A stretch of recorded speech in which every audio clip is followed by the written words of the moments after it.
Hello दोस्तों, ईपीबीएड के लिए ये है 2021 का प्रश्न पत्र जो कि मेमोरी बेस्ड है। मेमोरी बेस्ड में चूँकि पेपर तो जमा हो जाता है, तो इस वजह से जो भी मेमोरी में रहता है उसके आधार पे जो है ये प्रश्न है। और ये मेमोरी है बेस्ड है, इसका मतलब ये नहीं कि इसमें आपको प्रश्न अलग होंगे। अधिकांश जो प्रश्न होंगे वो जो प्रश्न पत्र में पूछे गए हैं वही होंगे। तो आइए देखते हैं।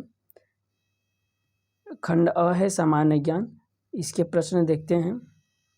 इसमें है पहला प्रश्न, एक विज्ञान की शाखा है जिसके अंतर्गत जीवित एवं जीवाश्म दोनों रूपों में पौधों के परागण, बीजाणुओं और कुछ सूक्ष्म प्लवक के जीवों से संबंधित अध्ययन किया जाता है। तो पैलिनोलॉजी, ठीक है, यानी कि पैलिनोलॉजी में इसका अध्ययन किया जाता है। ठीक है,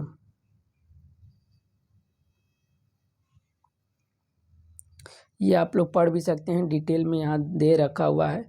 मेरा इसको यहाँ बताने का उद्देश्य बस ये है कि आप लोग का अच्छा से प्रैक्टिस हो जाए।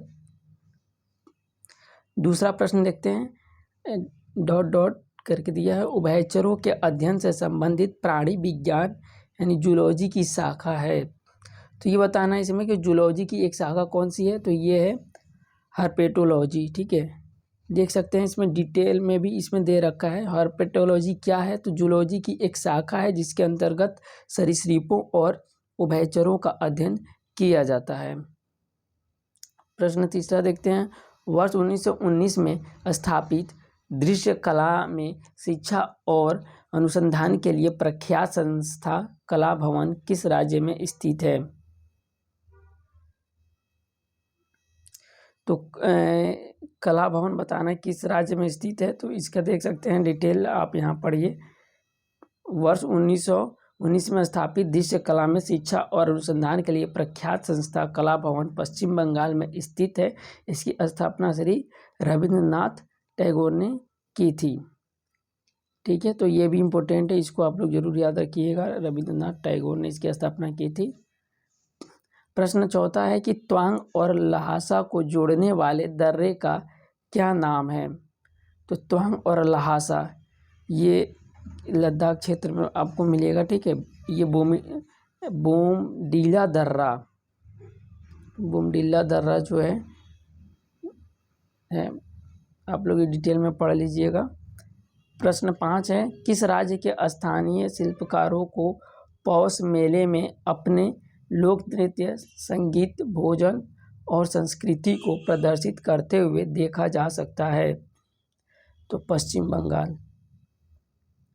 अगला प्रश्न है कि तैमूर द्वारा डॉट डॉट, इसमें बताना है किस ईस्वी में दिल्ली पर किए गए आक्रमण को तुगलक साम्राज्य के अंत के रूप में देखा जाता है। तो ये होगा 1398। अलाउद्दीन खिलजी के शासनकाल में निम्नलिखित में से कौन सा राज्यपाल था। तो ये है Ghiyasuddin Tughlaq. TV remote control के सिद्धांत पर कार्य करता है। तो टीवी रिमोट कंट्रोल जो है इंफ्रारेड तरंगों के सिद्धांत पर काम करता है। ठीक है, जब आप किसी कैमरे के सामने अगर रिमोट को बटन को आप दबाएंगे तो आप देखेंगे कि उसमें से ग्रीन लाइट की तरह उसमें जो बल्ब लगा रहता है छोटा सा, वो जलता हुआ प्रतीत होता है। तो उससे ये पता चलता है कि रिमोट सही है या ख़राब है। तो ये बहुत अच्छा टेक्निक है समझने का, रिमोट सही है कि नहीं। अगला प्रश्न देखते हैं, सैयद राजवंश की स्थापना किसने की। तो ये खिज्र खान ने की थी। विश्व में सबसे बड़ा नदी द्वीप माजुली में स्थित है। ठीक है, तो माजुली बताना है जो कि सबसे बड़ी नदी द्वीप है, ये कहाँ स्थित है। ठीक है, ऑप्शन दिया अरुणाचल प्रदेश, असम, नागालैंड, उत्तर प्रदेश। ठीक है, आइए देखते हैं, इसको डिटेल में पढ़ने की ज़रूरत है। विश्व का सबसे बड़ा नदी द्वीप माजुली द्वीप असम राज्य में स्थित है। असम घाटी में ब्रह्मपुत्र नदी गुम्फित जलमार्ग बनाती है, जिसमें कुछ बड़े नदी द्वीप भी मिलते हैं, जिसमें से माजुली द्वीप एक है। वर्तमान में यह द्वीप संकटग्रस्त स्थिति में है। अगला प्रश्न लिखते हैं कि निम्नलिखित में से किस दर्रे को जम्मू और श्रीनगर को जोड़ने वाले गेटवे के रूप में जाना जाता है? तो बनिहाल दर्रा को जाना जाता है। अगला प्रश्न है कि किसी अर्थव्यवस्था में सामान्य मूल्य स्तर में निरंतर वृद्धि को क्या कहा जाता है? तो ये मुद्रास्फीति कहा जाता है। ठीक है, ये सबका डिटेल आप लोग पढ़ सकते हैं वीडियो को पॉज करके। अगला प्रश्न है, जंग लगने के लिए तीन घटक होने आवश्यक होते हैं, जो है तो लोहा, ऑक्सीजन तथा आर्द्रता। अगला प्रश्न है, भारतीय संविधान का कौन सा अनुच्छेद सभी नागरिकों के लिए समान न्याय और मुफ्त कानूनी सहायता को प्रोत्साहित करता है? तो ये अनुच्छेद 39A। इसका डिटेल में पढ़ देता हूँ, हो सकता है कि क्लियर ना दिख रहा हो। राज्य के नीति निर्देशक सिद्धांत का वर्णन भारतीय संविधान के भाग 4 में अनुच्छेद 36 से 51 तक किया गया है। यह आयरलैंड के संविधान से लिया गया है। इसका मुख्य उद्देश्य समाज में कल्याणकारी राज्य की स्थापना करना है। इसके अंतर्गत आने वाले कुछ प्रमुख अनुच्छेद निम्न हैं। अनुच्छेद 39A समान न्याय, अनुच्छेद 40 ग्राम पंचायतों का संगठन, अनुच्छेद 44 नागरिकों के लिए एक समान सिविल नीतियाँ, अनुच्छेद 48 है कृषि एवं पशुपालन का संगठन, अनुच्छेद 51 अंतर्राष्ट्रीय शांति और सुरक्षा की अभिवृद्धि। प्रश्न 15 है कि 16वीं लोकसभा का सबसे अधिक आयु के सदस्य हैं, यानी इसमें बताना है कौन सा नेता है 16वीं लोकसभा में जो सबसे अधिक आयु के थे। तो वो थे लाल कृष्ण आडवाणी। 16वीं लोकसभा यानी कि जब 2014 का लोकसभा चुनाव हुआ था।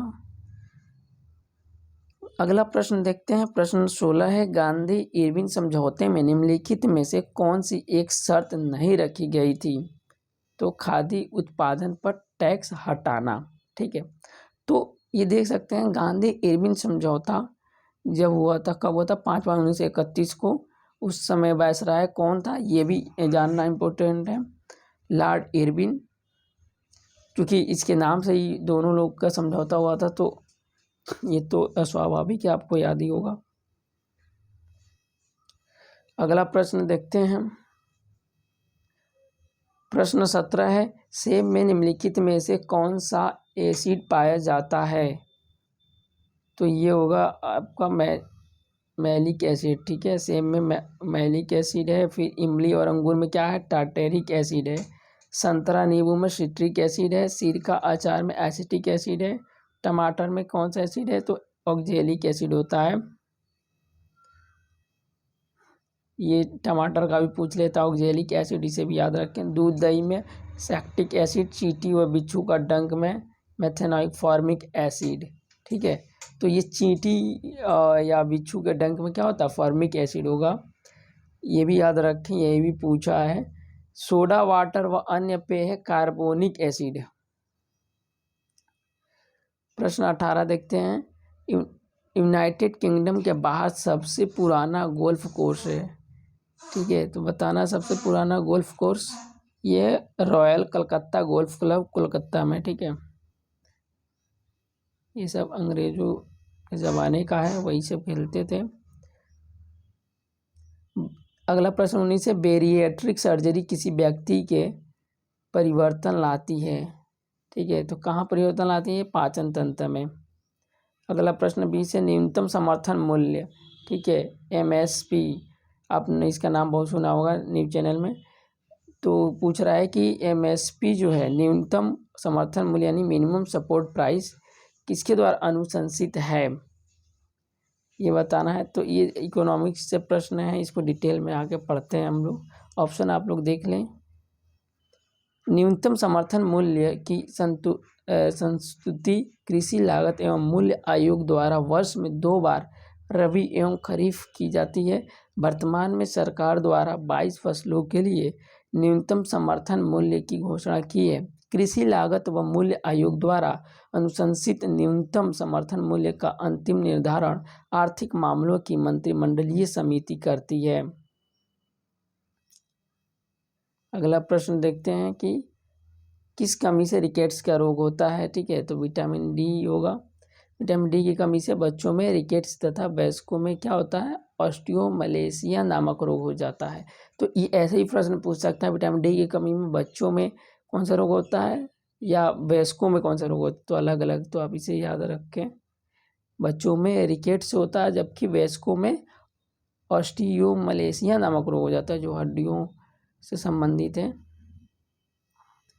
प्रकाश संश्लेषण के दौरान हरे पौधे सूर्य के प्रकाश से ऊर्जा का उपयोग कार्बन डाइऑक्साइड और पानी से डैश को संश्लेषित करने के लिए करते हैं। तो क्या है, ग्लूकोज को संश्लेषित करने के लिए करते हैं। ठीक है, अगला प्रश्न 23 है कि दिल्ली उच्च न्यायालय की पहली महिला न्यायाधीश कौन थी। तो लीला सेठ थी। भारत में सबसे ऊंचाई पर स्थित रेलवे स्टेशन कौन सा है। तो यह पश्चिम बंगाल में बना हुआ है रेलवे स्टेशन। नाम भी आप याद रख सकते हैं, बंगाल के दार्जिलिंग में स्थित घूम स्टेशन। ठीक है, उसका नाम क्या है, घूम स्टेशन।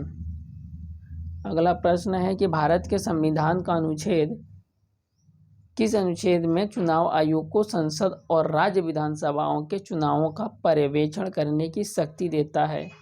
तो अनुच्छेद 324 जो है, तो ये देख सकते हैं अनुच्छेद से संबंधित एक आध प्रश्न जरूर ही पूछा जाता है इसमें। तो इसलिए जितने भी अनुच्छेद हैं जो इम्पोर्टेंट चीज़ें चुनाव से रिलेटेड है या फिर इस तरह से, तो वो जरूर आप लोग याद रखें। अगला प्रश्न देखते हैं, दुनिया में सबसे बड़ा नदी द्वीप है। सबसे बड़ा नदी द्वीप कौन सा है। तो माजुली नदी द्वीप है, जो कि अभी आपने पढ़ा था, खतरे में है,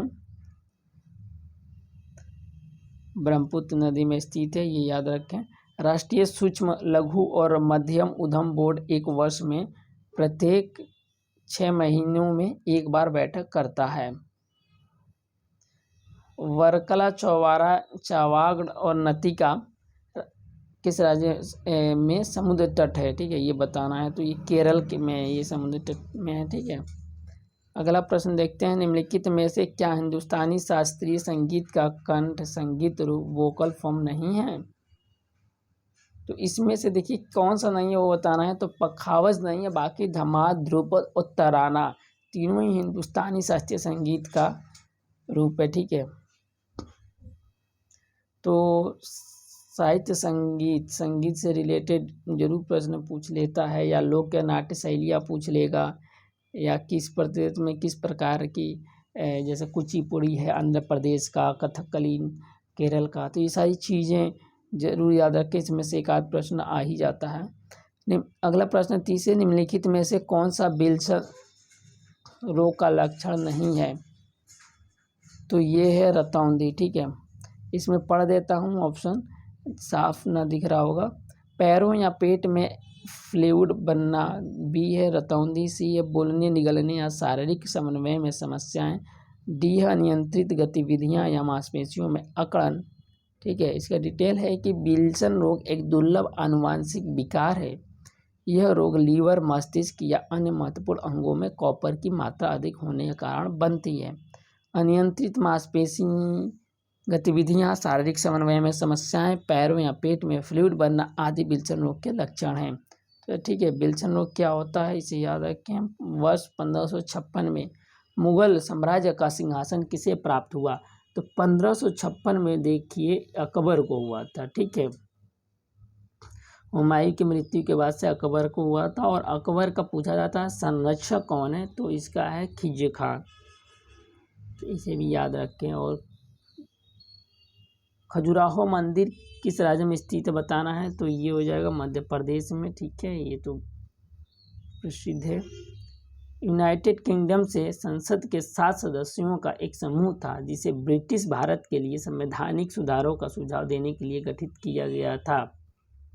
ठीक है, तो ये देखिए, इसको आप डिटेल में पढ़ेंगे तो कुछ याद भी रहेगा और समझ में भी आएगा आपको।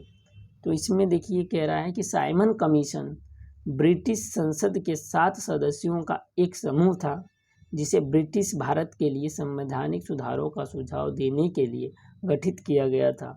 इस कमीशन के सभी सदस्य अंग्रेज थे, इसलिए भारतीयों द्वारा इसे श्वेत कमीशन कहकर तीव्र विरोध किया गया। इसका गठन 1927 ईस्वी में किया गया था। फ्रेजर आयोग 1902 में पुलिस की कार्य पद्धति पर विचार, हंटर आयोग 1882 में शिक्षा का विकास, सार्जेंट आयोग 1944 शिक्षा का विकास। ठीक है, तो ये शिक्षा का जो विकास है जिसमें हंटर आयोग और सार्जेंट आयोग आया है, तो इसे याद रखें। पूछ सकता है कि इनमें से कौन से शिक्षा संबंधित विकास से संबंधित नहीं है, ऑप्शन में दे सकता है आपको, इसलिए इसको याद रखें। भारत में बैंकिंग विनिमय अधिनियम में कब पारित किया गया था, बताना है। बैंकिंग विनियमन अधिनियम, तो ये पारित किया गया 1949 में। ठीक है, अगला प्रश्न है, दिल्ली के सिंहासन पर बैठने वाली पहली और एकमात्र मुस्लिम महिला थी, तो रजिया बेगम। ठीक है, दिल्ली के सिंहासन पर बैठने वाली एकमात्र मुस्लिम महिला रही। सिखों के 10 गुरुओं में से 5वें गुरु कौन थे, तो ये थे गुरु अर्जुन देव थे। ठीक है, ये गुरुओं का आप 10 का नाम याद रख लें भाई, क्योंकि पूछता है। और पहले गुरु नानक देव हैं जो कि इसके संस्थापक हैं। फिर 10वें भी याद रखें, गुरु गोविंद सिंह हैं। अगला प्रश्न है, 37 कृष्णा नदी पर अल्लमट्टी बांध किन राज्यों के बीच विवाद का विषय था, तो ये है कर्नाटक और आंध्र प्रदेश।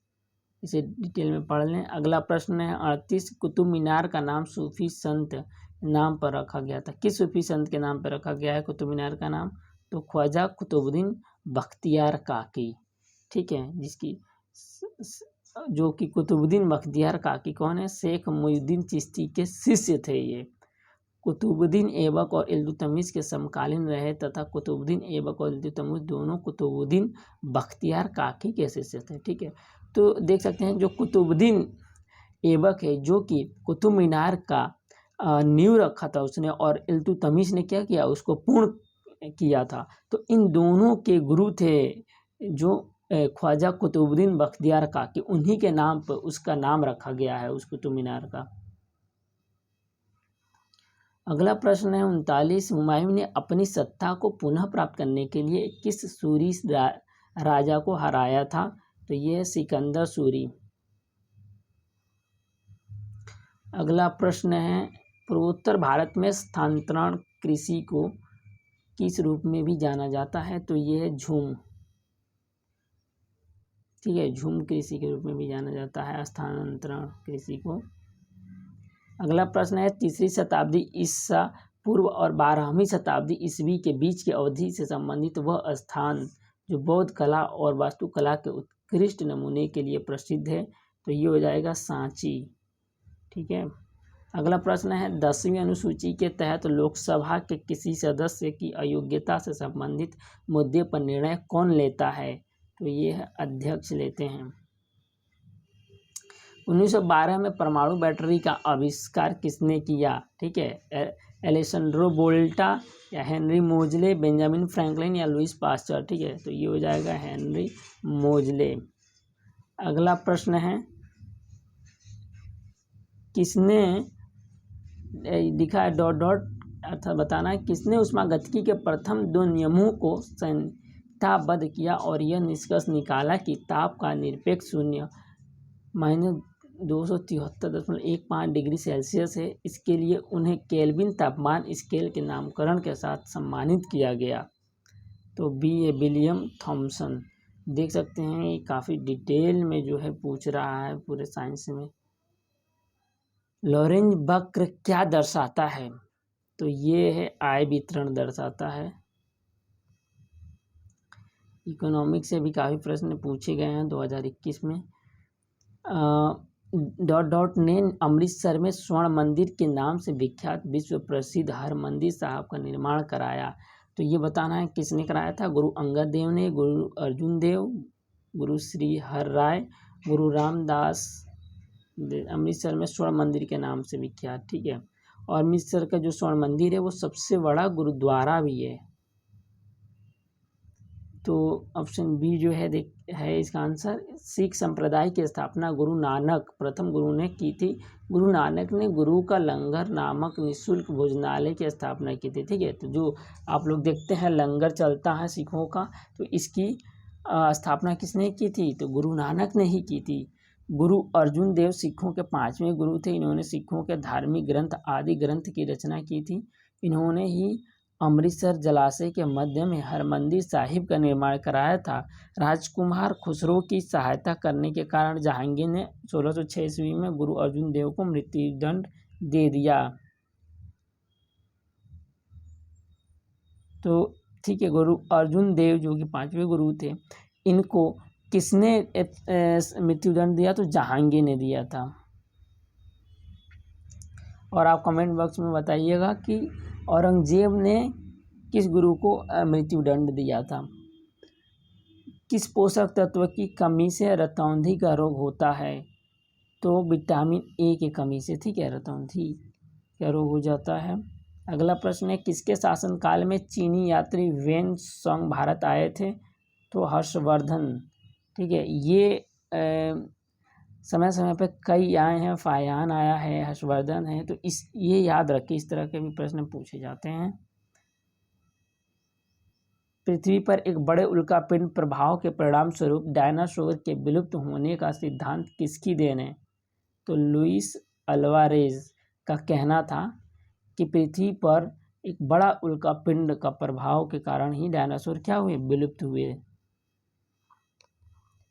प्रश्न 50 है कि मीथेन गैस को पृथक करने वाला पहला व्यक्ति कौन था जिसने पाया कि हवा के साथ मिश्रित मीथेन को बिजली की चिंगारी से विस्फोट किया जा सकता है?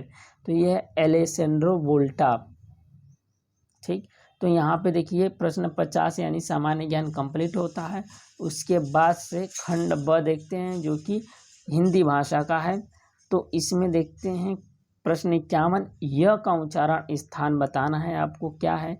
तो ये तालु है। ठीक है, इस तरह के देखिए प्रश्न अगर मान लीजिए आप लगता है नहीं पढ़े हैं, फिर भी आप वहाँ पर प्रैक्टिकल कर सकते हैं। ठीक है, इसका य से उच्चारण करिए य, तो उससे आप अंदाज़ा लगा सकते हैं कि क्या नहीं हो सकता है। ठीक है, तो इससे आप ये कर सकते हैं। देखिए दांत का तो होगा नहीं, ठीक है, मुर्दा नहीं होगा, ओष्ठ नहीं होगा, तो फिर क्या होगा?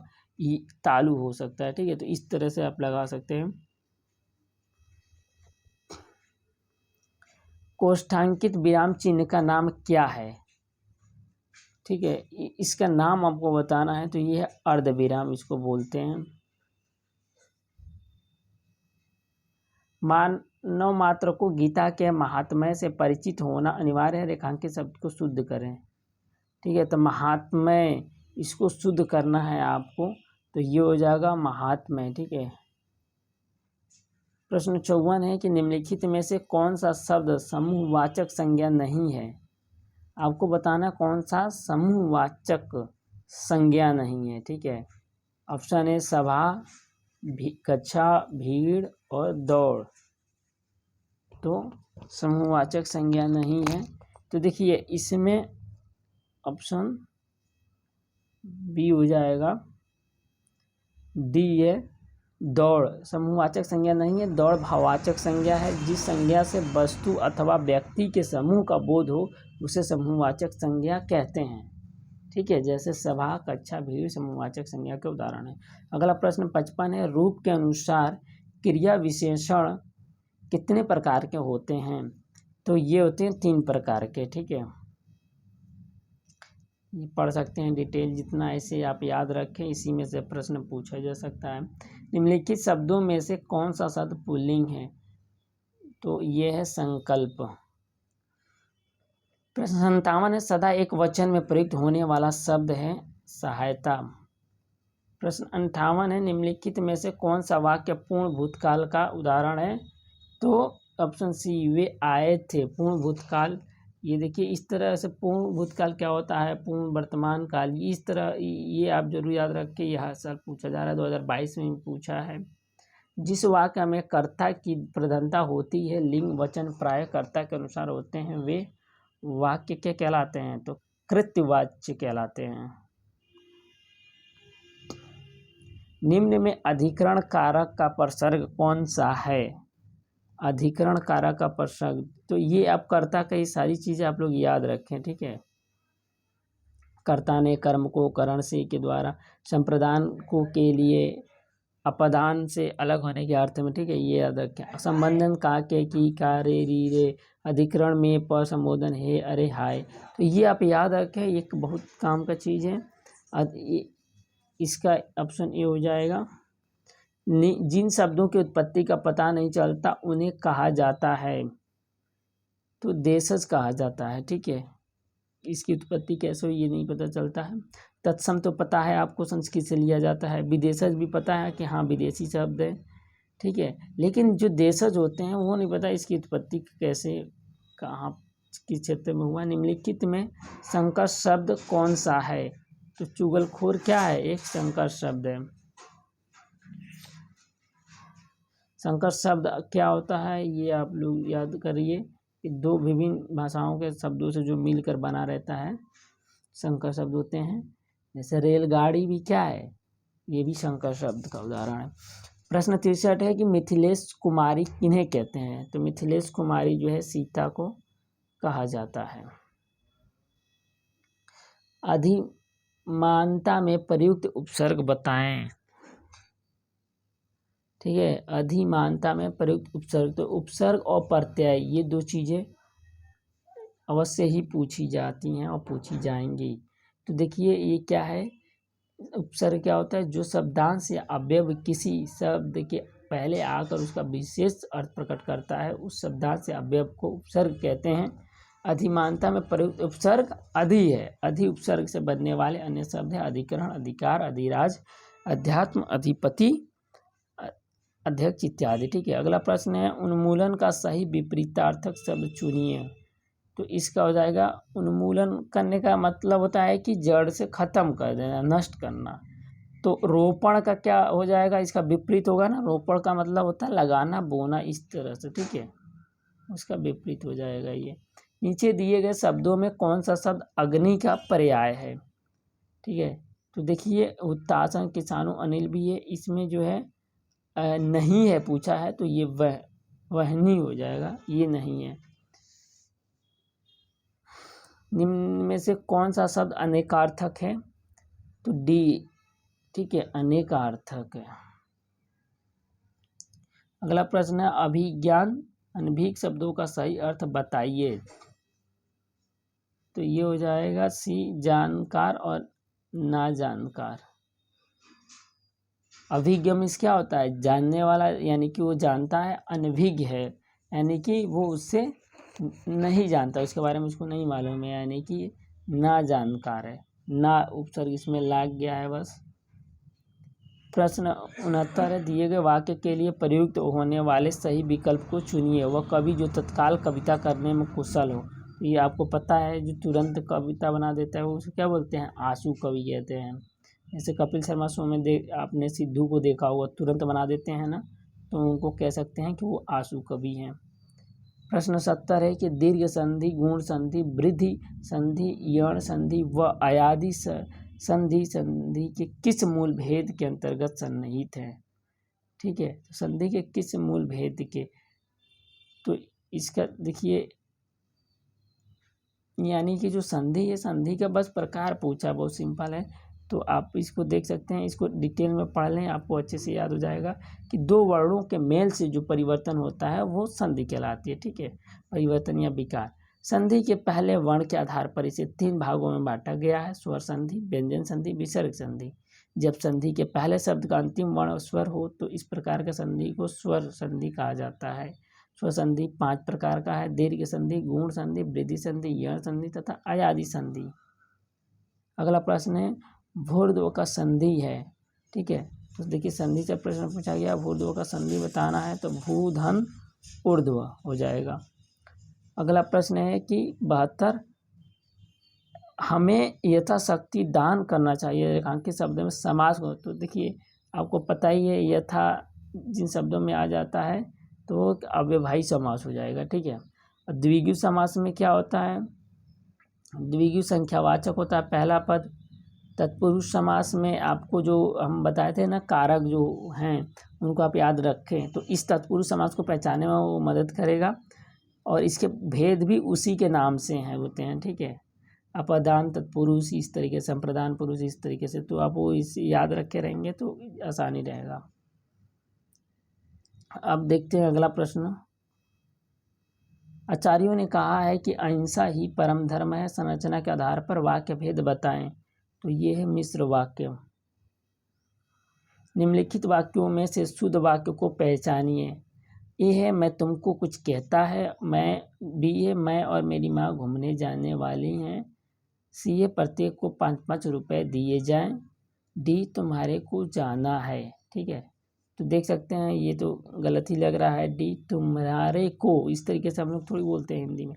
तो आपको इसमें से शुद्ध वाक्य को पहचानना है। तो ठीक है, इसमें सी होना चाहिए, प्रत्येक को 5-5 रुपये दिए जाएं। 75 देखते हैं, एक से बढ़कर दूसरे का अर्थ व्यक्त करने के लिए सही लोकोक्ति है। तो बी है शेर को सवा शेर। प्रश्न 76 है, बाढ़ पीड़ितों की सहायता के संबंध में पत्र लिखा जाता है। किसको पत्र लिखा जाता है? बी जिलाधिकारी को। तो देख सकते हैं हिंदी व्याकरण जो में है हर एक पोर्शन को कवर कर लेता है, यानी कह सकते हैं कि पूरा हिंदी व्याकरण पूछा जाता है आपसे। प्रश्न 77 है कि किसी अधिकारी को पत्र लिखना हो तो संबोधन किया जाता है माननीय महोदय। काकल्य वर्ण कौन सा है? देखिए वर्णमाला में जो है ह को काकल्य वर्ण कहते हैं, ठीक है।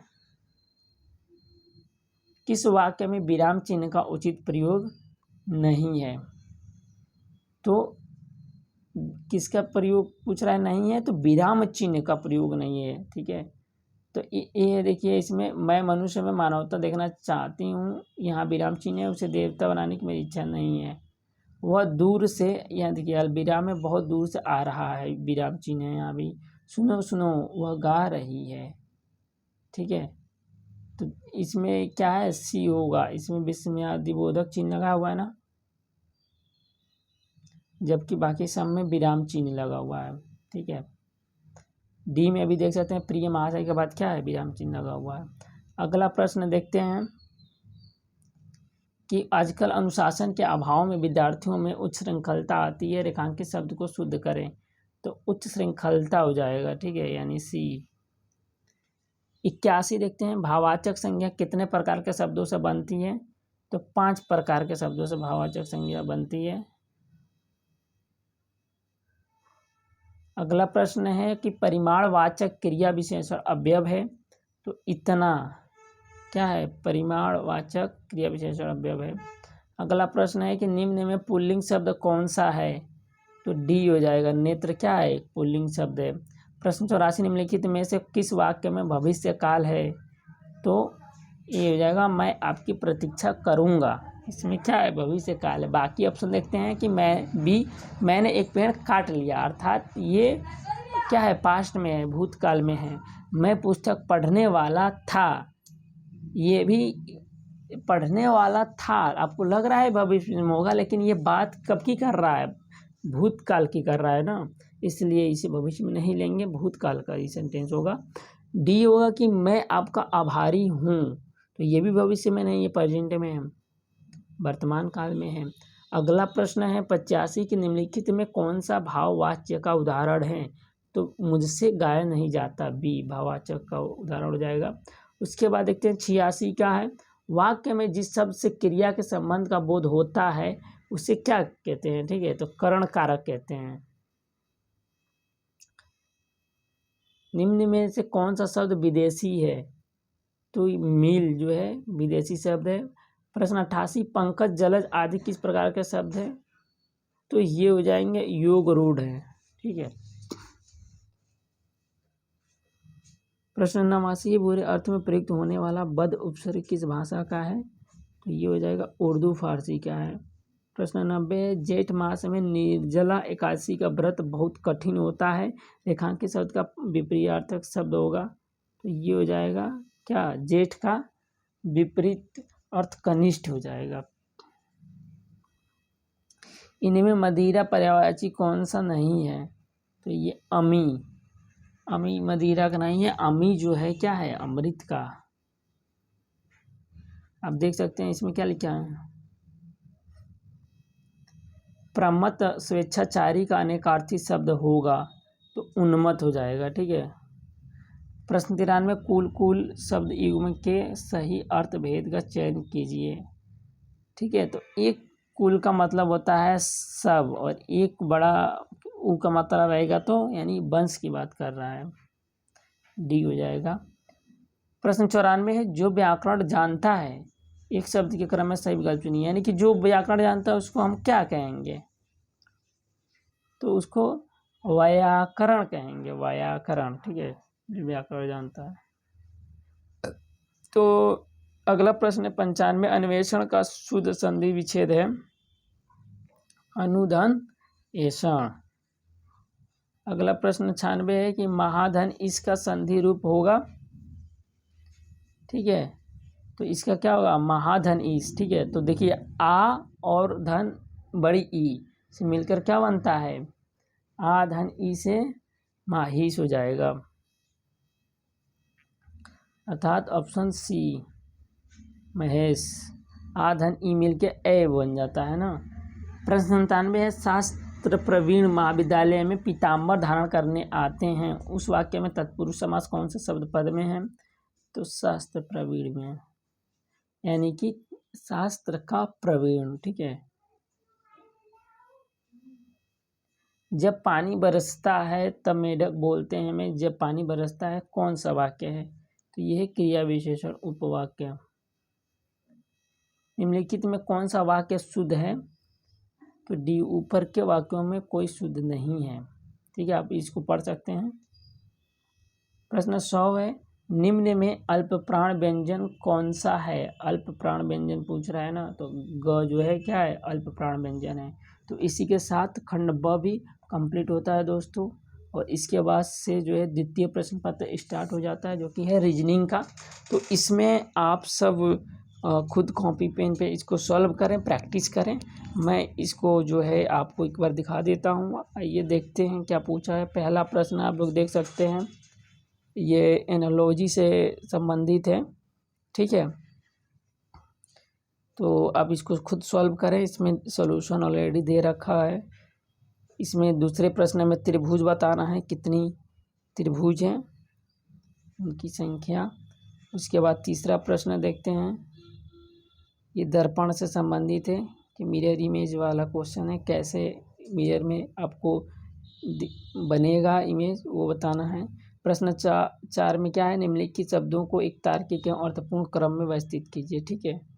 तो इसको देखिए लेखन, वितरण, प्रकाशन, छपाई, सुधार, तो आपको इसको क्रम में लगाना होगा कि जब मान लीजिए पत्रिका है कोई तो हम तक आ रही है तो किस रूप में आ रही है, पहले क्या होता है, यानी कि पहले लेखन होगा कि वितरण होगा कि प्रकाशन होगा कि छपाई होगा कि सुधार होगा, क्या होगा, तो सीधी सी बात है पहले उसकी छपाई होगी, फिर उसमें त्रुटियां देखी जाएंगी यानी सुधार किया जाएगा, सुधार के बाद से क्या होगा, फिर उसको छपाई होगी, ठीक है, लेखन होगा, छपाई, सुधार होगा, फिर प्रकाशन, फिर वितरण होगा, ठीक है। तो ऐसे आप देख सकते हैं कि अंत में क्या होगा, वितरण होगा। तो 2 ऑप्शन लास्ट में आना चाहिए, यानी कि ऑप्शन देखो एक ही में है तो ये डी हो जाएगा आपका इसका, इस प्रकार आप कर सकते हैं। प्रश्न 5 में देख सकते हैं ये अक्षर संयोजन से है डीसी, तो आप इसको जो है अगर ऐसे आप कन्फ्यूजन होता है तो आप नंबरिंग करके भी इसको कर सकते हैं, आसान हो जाता है उससे। प्रश्न 6वां है, आपको ये नंबर सीरीज से प्रश्न पूछा है तो इसे खुद सॉल्व करें, ठीक है। प्रश्न 7 है, देखिए ये आपसे तथ्य दिए गए हैं, उसके बाद आपसे पूछा है रिलेशन का, ब्लड रिलेशन से। उसके बाद से आपको ये देखिए कुटबद्ध है, आपको कोडिंग डिकोडिंग से भी प्रश्न पूछा है, डिकोड करना है। प्रश्न 9 देखते हैं, इसका सॉल्यूशन आप देख लीजिए, अपने हिसाब से आप लोग सॉल्व कर लीजिएगा। प्रश्न 9वां है, उस संख्या युग्म का चयन कीजिए जिसमें दोनों संख्याएं आपस में उसी प्रकार संबंधित हैं जिस प्रकार नीचे दिए गए संख्या युग्म की दोनों संख्या आपस में संबंधित हैं। ठीक है, तो ये भी एनालॉजी से है। बाकी प्रश्नों को मैं एक बार दिखा देता हूँ, आप लोग जूम करके और इसको जो है पॉज करके आप लोग सॉल्व कर सकते हैं।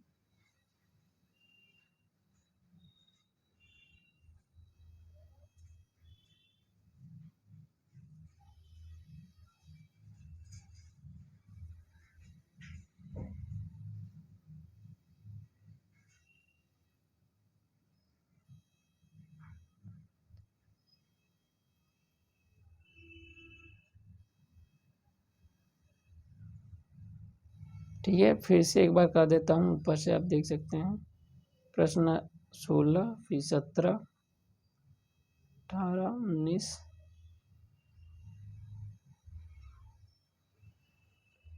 ये देख सकते हैं 20 है, फिर 21, ठीक है, 22 का फिर सॉल्यूशन स्टार्ट होता है यहाँ से।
तो दोस्तों यहाँ पे खंड ब में जो रीजनिंग के थे 50 प्रश्न वो भी कंप्लीट हो गए। उसके बाद से दूसरे प्रश्न पत्र का खंड ब है जो कि अंतिम होगा, विषय योग्यता से जो है, जो आप विषय लिए होंगे, जो कला वर्ग के हैं उनका इससे संबंधित होगा, जो विज्ञान के हैं विज्ञान वर्ग के वो उनके विज्ञान के प्रश्न होंगे। ठीक है, बाकी ऊपर के तीनों आप जो सेक्शन देखे हो वो कॉमन रहेगा। अब देखिए प्रश्न इसका 51 है कि भारत के राष्ट्रपति और उपराष्ट्रपति की मृत्यु की स्थिति भारत के राष्ट्रपति के रूप में कौन कार्य करेगा। ठीक है, तो ये भारत के तब कौन कार्य करेगा, उस भारत के मुख्य न्यायाधीश करेंगे। ठीक है, इंटरेस्टिंग सवाल है। अगला प्रश्न है कि वर्ष 1912 में बंगाल प्रेसिडेंसी से बिहार के अलग होने के उपलक्ष्य में, ठीक है, दिनांक बताना है आपको, डॉट डॉट को संपूर्ण राज्य में बिहार दिवस मनाया जाता है। बिहार दिवस कब मनाया जाता है? 22 मार्च को। ठीक है, तो देख सकते हैं आप यूपी बीएड में बिहार दिवस पूछ लिया है, तो क्यों पूछा है ये आपको समझना पड़ेगा।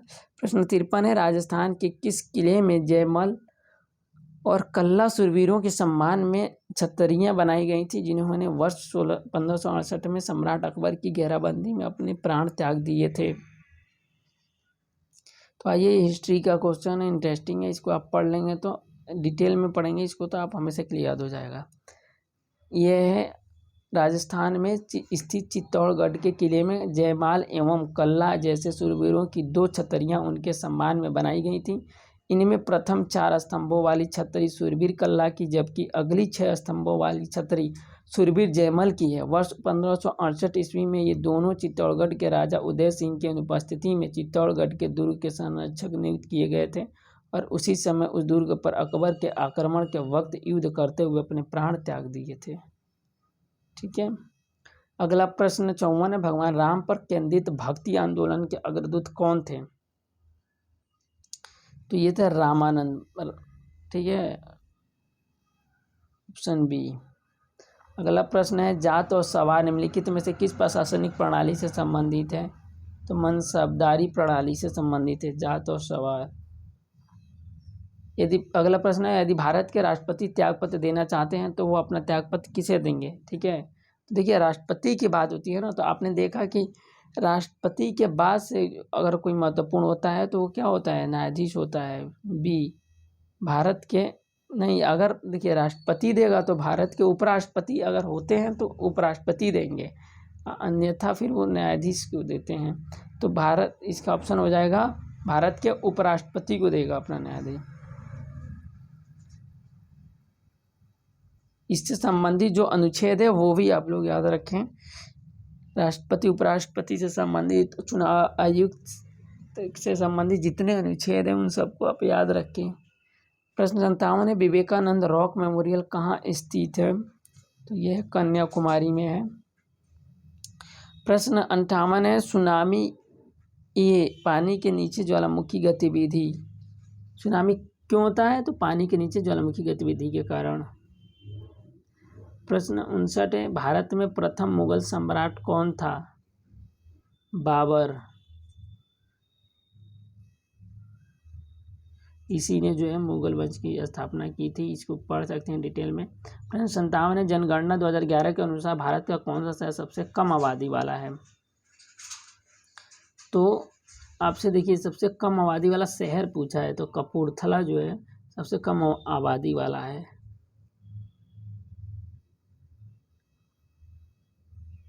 राम, अगर सबसे कम आबादी वाला राज्य पूछे तो क्या होगा? सिक्किम होगा। प्रश्न 61 है, रामपंथ के अग्रणी ज्योति स्तंभ संत कवि थे जिन्होंने रामचरितमानस नामक कविता भी लिखी थी? तो ये है तुलसीदास। ठीक है, ये तो। प्रश्न 62 है, भगत सिंह, सुखदेव और राजगुरु को उनकी पुण्यतिथि पर श्रद्धांजलि देने के लिए भारत में 23 मार्च को क्या मनाया जाता है? ठीक, तो ये तो पता होगा आपको, शहीद दिवस के रूप में मनाया जाता है। प्रश्न 63 है, भारत की सबसे लंबी नदी कौन सी है? तो गंगा नदी। अकबर के बाद सत्ता संभालने वाले उनके पुत्र सलीम को ... का खिताब मिला, जिसका अर्थ है विश्व विजेता, यानी किस चीज़ का खिताब मिला है? जहांगीर का खिताब मिला। जहांगीर मतलब विश्व विजेता।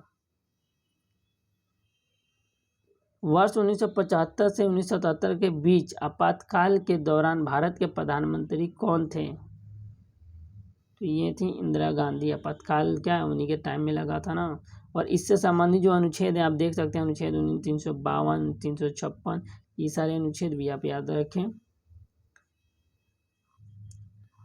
उसके बाद अगला प्रश्न है, प्रश्न 66, लॉर्ड कर्जन द्वारा प्रकल्पित विक्टोरिया मेमोरियल किस शहर की चरमोत्कर्ष वास्तुकला का प्रतिनिधित्व करता है? ठीक है, तो ये हो जाएगा कोलकाता का।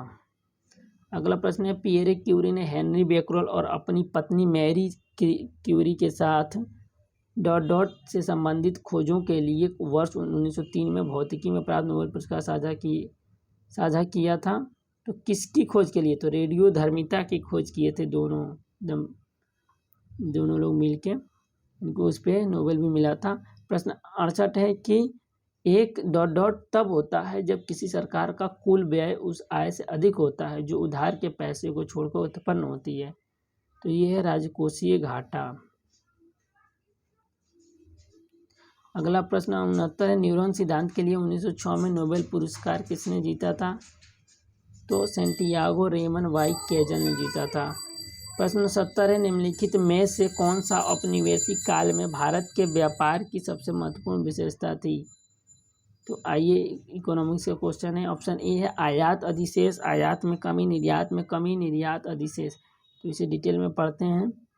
भारत में अंग्रेजों के शासनकाल को औपनिवेशिक काल कहा जाता है। तो इस समय क्या है? 1760 से 1947 ईस्वी। औपनिवेशिक काल में व्यापार की सबसे बड़ी विशेषता निर्यात अधिशेष का बड़ा आकार रही।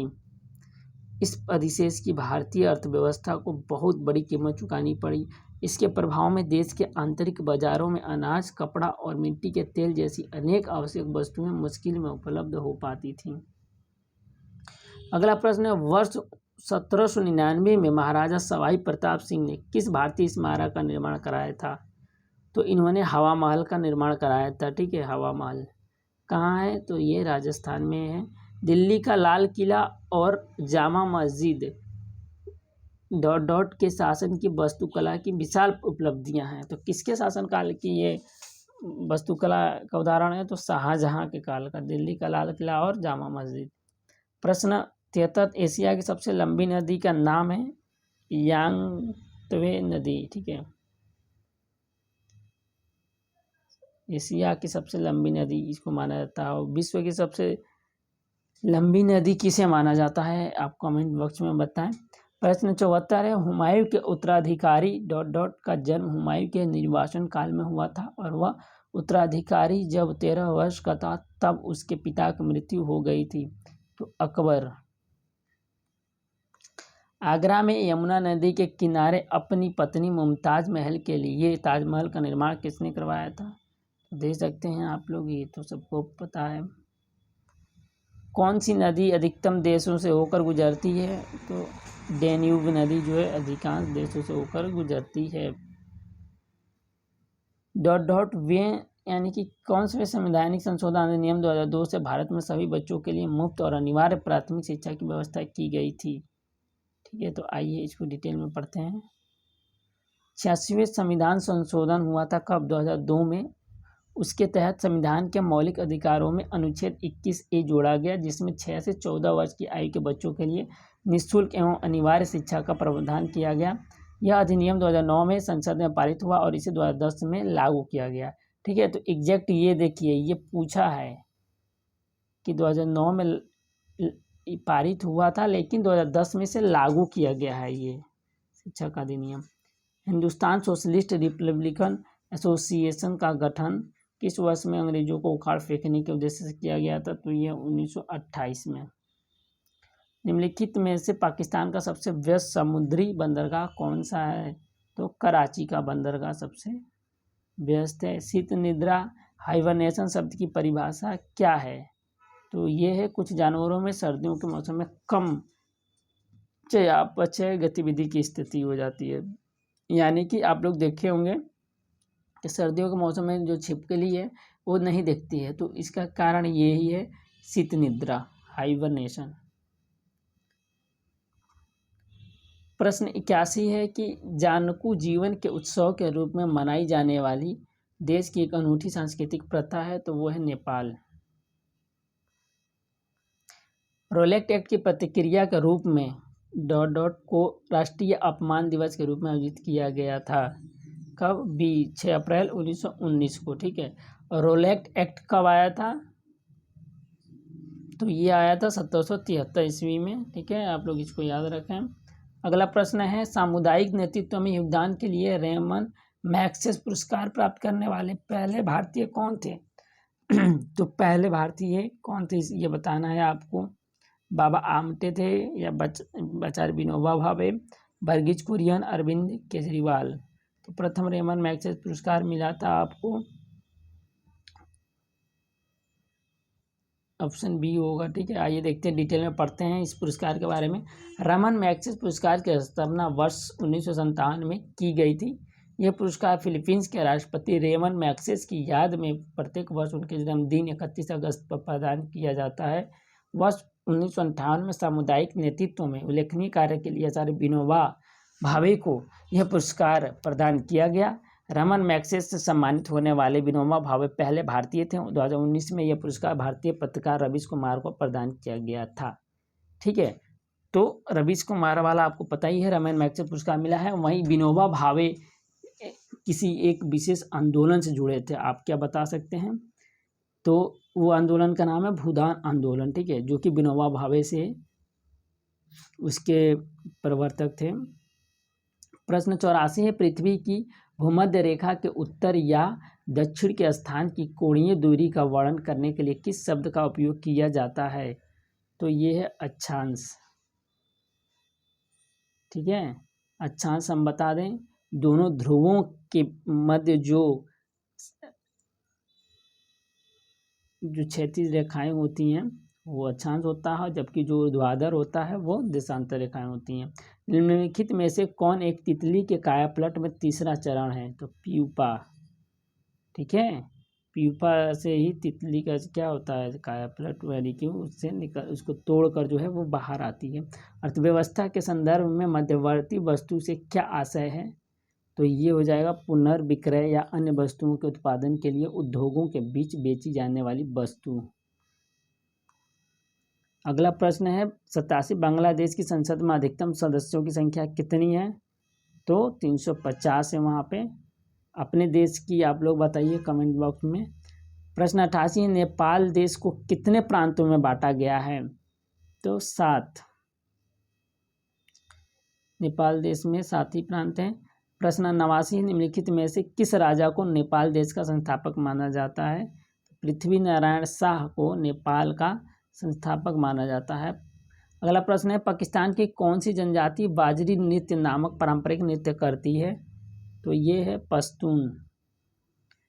अगला प्रश्न है 1920 का खिलाफत आंदोलन ... के खिलाफ किए गए न्याय के विरुद्ध एक विरोध के रूप में आयोजित किया गया था, तो ऑप्शन ए है तुर्की, मिस्र, अफगानिस्तान, इराक। ठीक है, तो कहाँ किया गया था, तुर्की में। अगला प्रश्न है अटल टिंकरिंग लैब्स निम्नलिखित में से किस संस्था द्वारा की गई एक पहल है, तो ये हो जाएगा नीति आयोग द्वारा जो है अटल टिंकरिंग लैब्स का प्रयोग किया गया है, पहल किया गया है। अगला प्रश्न है अर्थव्यवस्था की एक ऐसी स्थिति को क्या कहा जाता है जिसमें खरीदार और कई विक्रेता होते हैं, ऐसी स्थिति को एक क्रेता बाजार कहा जाता है। अगला प्रश्न है निम्नलिखित में से किस देश में दुनिया की सबसे बड़ी संसद है, तो देखिए दुनिया की सबसे बड़ी संसद कहाँ है, तो चीन।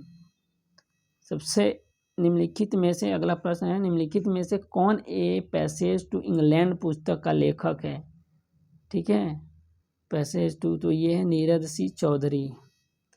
इसमें आप देखिए BS नायपाल, सलमान रुश्दी, इन दोनों की पुस्तकें जो हैं जरूर याद रखें, उस पर मान बुकर पुरस्कार इन लोग को प्राप्त हुआ था। इस देख सकते हैं इसमें डिटेल दिया है, तो इसमें इनकी पुस्तकें भी दिया गया है। सलमान रुश्दी का मिडनाइट चिल्ड्रेन, ये बिहार बीएड में भी ये पूछा जा चुका है। प्रश्न 96 है कि साइलेंट वैली नेशनल पार्क ... भारतीय राज्य में स्थित है, किस भारतीय राज्य में स्थित है, तो केरल में है।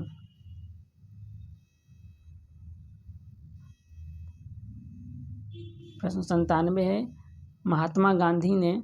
वर्ष में नेटल भारतीय कांग्रेस का गठन वर्ष किया था, तो 1894 में किया था। प्रश्न 98 है बांग्लादेश मुक्ति युद्ध कब समाप्त हुआ, तो ये हुआ था 16 दिसंबर 1971 में। प्रश्न 99 है प्रथम एंग्लो बर्मी युद्ध का अंत ... पर हस्ताक्षर करने पर हुआ था, तो ये बिएनडाबो की संधि।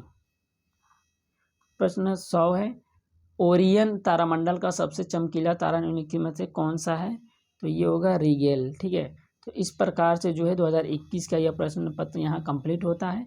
इसमें आपने एक चीज़ देखा, जो कला वर्ग के बच्चे हैं उनको एक फ़ायदा हो जाता है कि सामान्य ज्ञान के जो प्रश्न हैं वो बहुत सारा चीज़ आपको इस प्रश्न पत्र दूसरे के खंड ब में आपको मिल जाता है सेम। तो सामान्य ज्ञान आपको अगर बहुत अच्छे से आता है तो कहीं ना कहीं आपके लिए सफलता का ये राह बन सकता है। तो आपको वीडियो अच्छा लगा हो तो आप इसे शेयर करें। वीडियो देखने के लिए धन्यवाद।